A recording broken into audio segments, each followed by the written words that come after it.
Salut Alex. Salut. On se retrouve là pour faire quelques questions à propos du sabre laser, Ouais.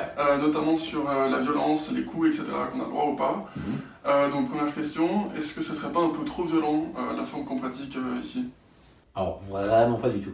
C'est-à-dire qu'effectivement, quand les gens regardent ça la première fois, qu'ils voient des gens qui ont au final souvent moins de protection que dans d'autres styles, ils peuvent imaginer que ça peut être violent. Ce qu'il faut bien comprendre, avant même de parler de ce qui est autorisé ou interdit en coup, c'est que au niveau de l'impact, tous les coups portés, c'est-à-dire ce qu'on appelle les heavy hits, donc quelqu'un qui frappe vraiment sans retenue, sont totalement interdits. L'arbitre n'hésitera pas une seconde à sanctionner quelqu'un qui frappe vraiment un gros coup traversant jusqu'à presque aller toucher le sol. Ça sera totalement interdit directement. Donc on doit faire des combats à la touche. Donc à partir du moment où on arrive à retenir on va dire la puissance de ses coups, au niveau de la vitesse, la violence est vraiment très light. Plus tous les coups justement qu'on autorise, qu'on interdit, comme par exemple, enfin bref, il y a vraiment beaucoup de choses. Parce que justement, en parlant de ces coups, donc il y a la force et la vitesse, mais il y a aussi le coup lui-même qui peut être dangereux ou pas, sur le côté, notamment il y a le droit au coup des stocks.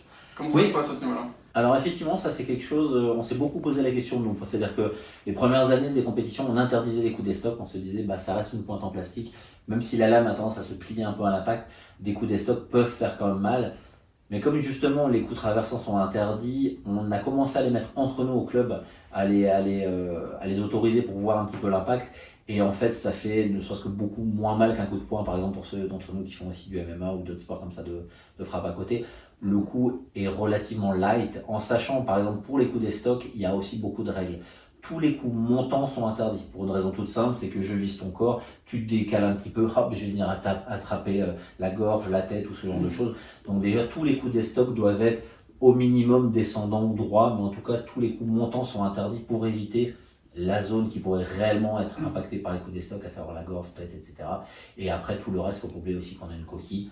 Donc, si on maîtrise les coups des stocks, on ne les porte pas de manière, de manière puissante et qu'en plus les montants sont interdits, on les a intégrés depuis quelques temps dans les compétitions. On n'a jamais eu d'accident avec ça, voire même c'est ceux qui sont presque les plus contrôlés au final. Est-ce qu'on retrouve aussi d'autres coups qui pourraient être considérés comme étant violents et que finalement on aurait des a priori faux? Oui, alors il y a en fait, ce qu'il faut comprendre, c'est que on fait des compétitions de sabre laser, donc on doit se toucher avec la partie lumineuse de l'arme. À partir de là, ça veut dire que tout le reste est interdit. J'ai pas le droit d'attraper, de mettre un coup de tête, j'ai pas le droit de venir frapper avec mon poing, avec le manche de l'arme, je tamponne pas la personne, je le projette pas au sol, je m'amuse pas à lui tordre les doigts, donc toutes les choses, on va dire, qui pourraient mettre en danger l'intégrité du combattant sont interdites. Si c'est dans notre site internet, c'est assez facilement expliqué. En gros, je dois toucher mon adversaire avec la partie lumineuse de l'arme et c'est tout. Donc, il y a assez peu de chances, on va dire, d'arriver à aller déboîter un genou ou ce genre de choses si j'essaie par exemple de projeter la personne au sol. On parle de l'arme, mais donc il y a aussi les mains. Est-ce qu'on a le droit à désarmer? Et si oui, est-ce qu'il n'y a pas des risques aussi à ce niveau-là? Alors comme je disais juste avant, du moment où on ne vient pas tamponner un petit peu notre partenaire, on peut très bien, avec la main non armée, avoir un contrôle du bras de la personne. Évidemment, je n'attrape pas le sabre de la personne, sinon je suis touché, j'ai le point. Mais je peux très bien, en venant au contact, avoir un contrôle sur le bras non armé, frapper, éventuellement effectivement frapper l'arme si je veux le désarmer. Donc on a la possibilité de désarmer volontairement son adversaire. Par contre, évidemment, c'est pas je lui attrape les doigts, je lui tords un truc pour lui faire lâcher. Mais du moment où j'ai ma main non armée, elle peut venir contrôler le bras, y compris le bras armé, du moment où j'ai pas de risque de clé, de ce genre de choses. Très bien, très bien. Et parmi les nombreuses compétitions qu'il y a déjà eu, est-ce que vous avez déjà eu des blessés Alors on avait parlé dans une autre vidéo, effectivement, des blessés suite à ce genre de choses. Non, parce que tout simplement les gens ne le font pas. On a, comme on disait, un arbitrage qui est assez sévère là-dessus. Dès qu'il y a des choses qui sont interdites, l'arbitre va vraiment intervenir pour empêcher ça. Donc on n'a jamais eu de projection au sol, on n'a jamais eu de clé, on n'a jamais eu de choses comme ça. Ça peut arriver qu'un participant glisse, perd d'équilibre, etc. Mais on n'a jamais eu à intervenir pour des problèmes de clé ou etc. Parce que justement, les gens savent que c'est interdit. Donc on a vu les échos des stocks. Qu'est-ce qui se passe en cas de non-respect des règles? Alors dès le moment où quelque chose qui est censé être interdit est fait, l'arbitre va tout de suite intervenir. Après, il y a différents niveaux de gravité, on va dire, et du coup il va y avoir des réactions différentes.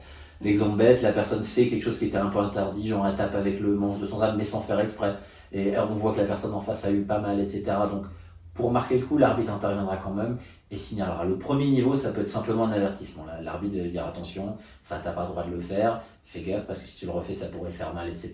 La personne a juste un avertissement. C'est vraiment le cas où la personne a vu qu'il y a pas eu de gravité, elle n'a pas fait exprès, emportée par l'élan, elle a presque trébuché d'elle-même. On va le mettre là. Après, du moment où il y a quelque chose de vraiment interdit, par exemple quelqu'un qui fait un gros coup traversant beaucoup trop fort, qui n'est pas contrôlé, c'était pas vraiment volontaire, c'est venu au niveau des bras, un endroit qui était pas dangereux pour la personne, l'arbitre va quand même arrêter et mettre une pénalité à la personne. Pénalité, ça veut dire tu as fait une erreur, je donne 2 points à ton adversaire. Tu refais une deuxième pénalité dans le combat, tu as perdu ton combat. Fin.